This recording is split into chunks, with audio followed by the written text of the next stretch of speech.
Let's talk about a very interesting topic, one that's often misunderstood, is about religion and as a solution for our addiction.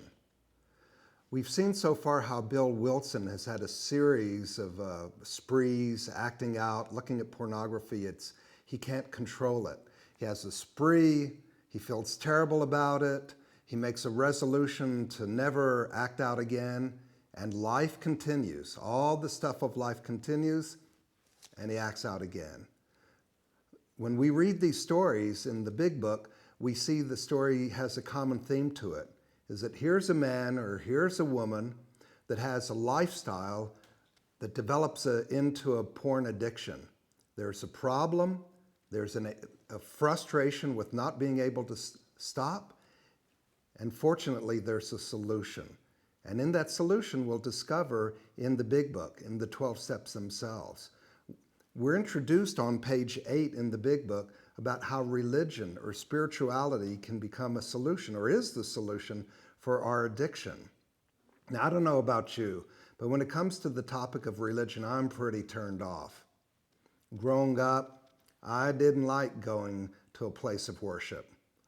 My parents dragged me there, and it was just like, why am I here? I got nothing out of it. And this talk of God, what is God? Some big guy in the cloud with a long white beard had all this perception or misconception about who God is. But we'll be talking a lot about God. We'll be referring to him, as you see, as a higher power.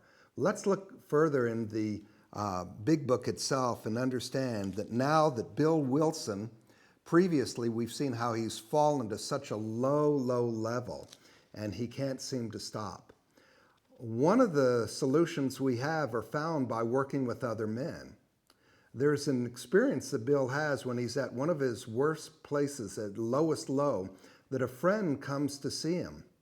This friend was actually in a recovery program and came to visit Bill in 1935.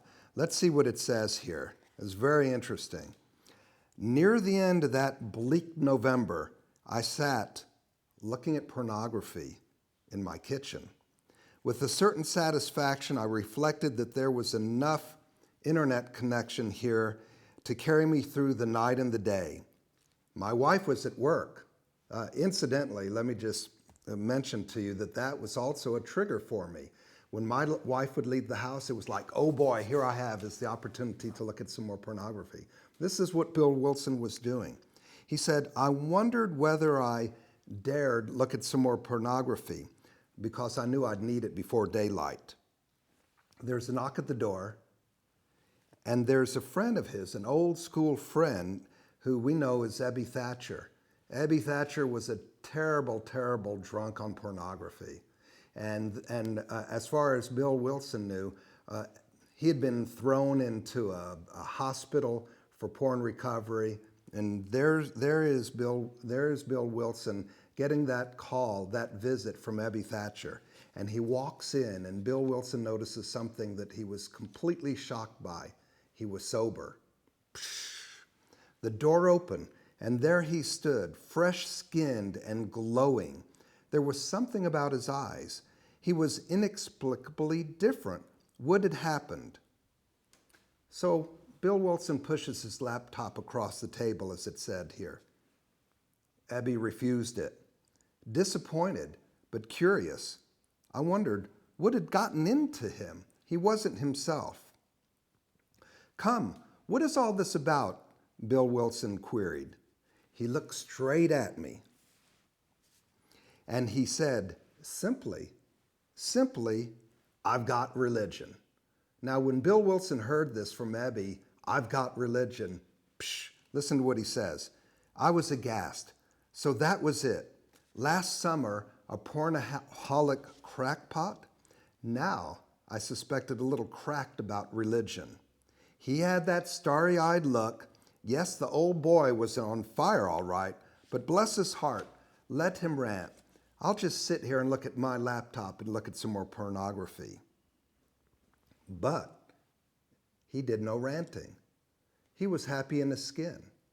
Bill Wilson had seen something about Ebby that he never ever thought possible. After all, he was a pornaholic buddy. Bill was even introduced to pornography by Ebby. But he was happy in his own skin. That's something that I'd like to be. That's something that I knew would be good for me. Let's see what goes on. Ebby passes his own experience along to me, and he was reorganized. He was on different footing. His roots grasped a new soil. We can see the literary style of Bill Wilson in this part of the big book. They argued and argued all night about God and about whether God can take away the addiction. Bill, on the one hand, was completely refusing to accept anything to do with God and his religion, and Ebby Thatcher was trying to share with Bill Wilson that this is the solution. This is the spiritual program of action. And as frustrating as it was, and we know from the story with Bill Wilson, Ebby Thatcher, that this actually went on for a few days.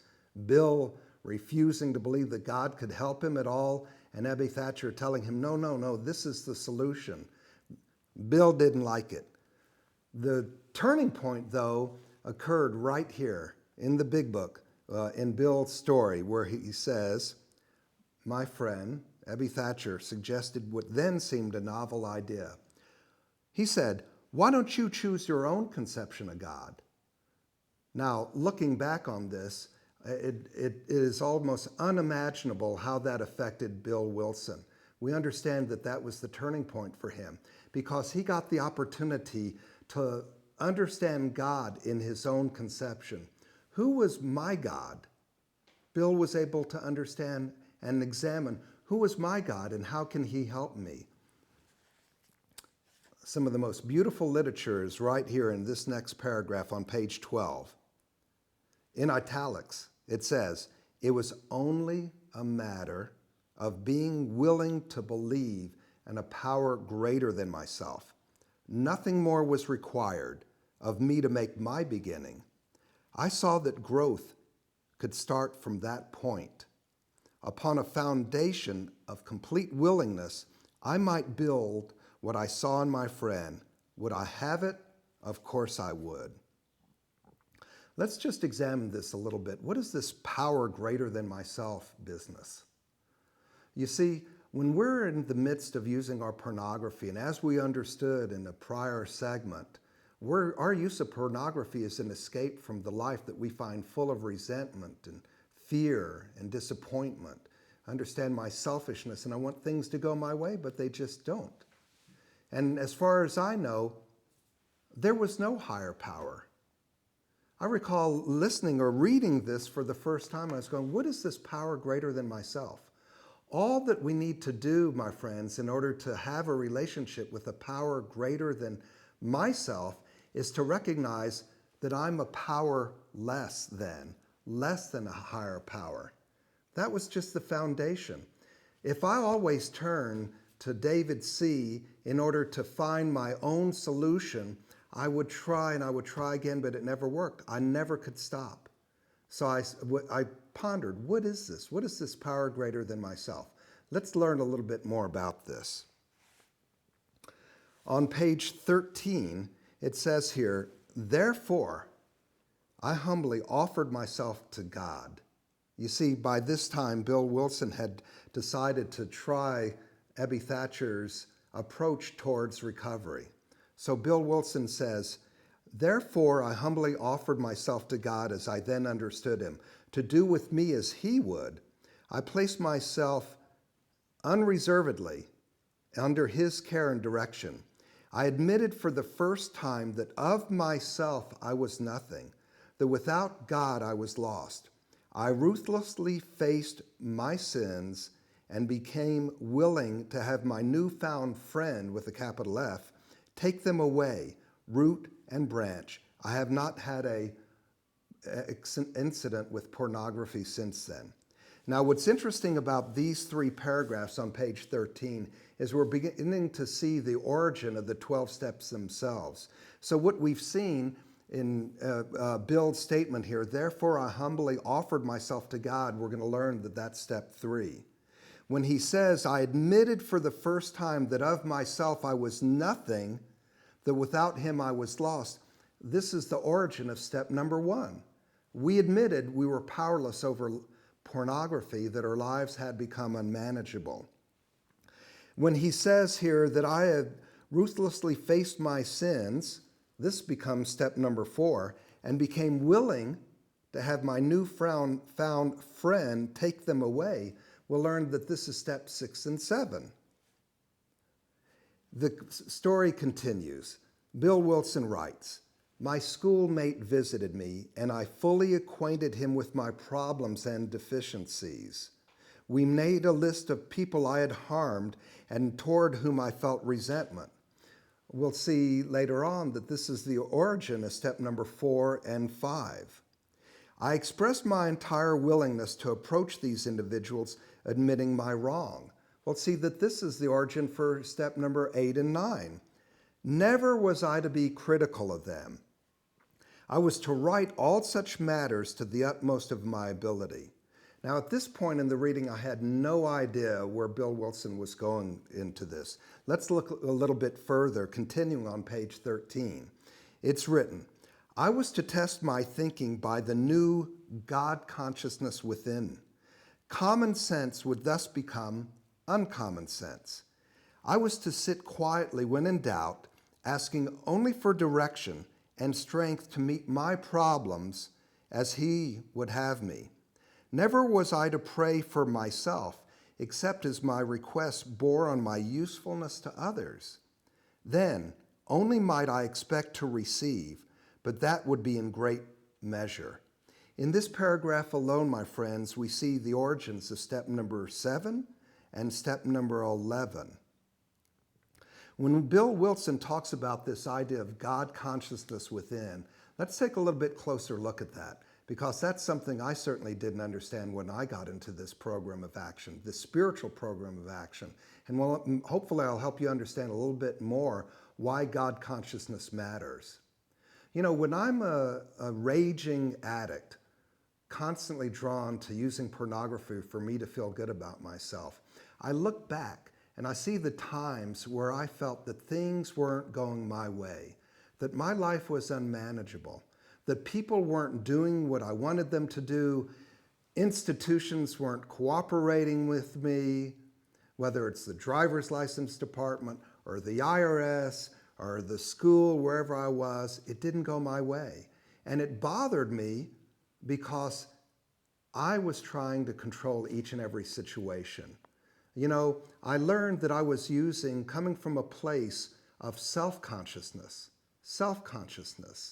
We could call it selfishness, self-seeking, self-reliance. It all means the same thing. I'm just thinking about myself. Self-consciousness. And I got stuck. And I didn't go anywhere with this level of self-consciousness. So I had to learn from this program that there's something called God consciousness. And that made a big difference in my life. In fact, when I look back upon it, all it is a battle between me and him with the capital H, between self-consciousness and between God consciousness. And what a difference that made when I got out of self-consciousness and I started thinking about others, when I started relying upon a higher power, someone that could actually support me, help me, someone that I could turn my problems over. Because before then, I had no one to give my problems to. My wife certainly didn't want my problems. My kids didn't want my problems. My parents didn't want my problems. Growing up, I had nobody to turn to with my problems except myself. Do you hear the word myself? Even in the word myself, my and self, it's all about me. I would go to an event, I would go to a party, I would be in a social function. Who was I thinking about? Me. I wasn't thinking about anybody else. If I was thinking about anyone else, what would normally happen to me is I would build up some form of resentment. When I would look into the future, I was only thinking about what's in it for me. I was always asking, what's in it for me? And if I thought things weren't going to go my way, I would end up in fear, resentment and fear, the unmanageability of life, the cause and effect towards my acting out. Wow, what a difference that made for me. All right, let's look a little bit further into the reading, the bottom of page 13. We're getting back to the conversation between Ebby Thatcher, Bill Wilson's friend, and himself. Listen to what we read on page 13. My friend promised me when these things were done, I would enter upon a new relationship with my Creator, that I would have all the elements of a way of living which answered all my problems. Belief in the power of God, plus enough willingness, honesty, and humility to maintain the new order of things were the essential requirements. Now let's examine that. Let's look at that again.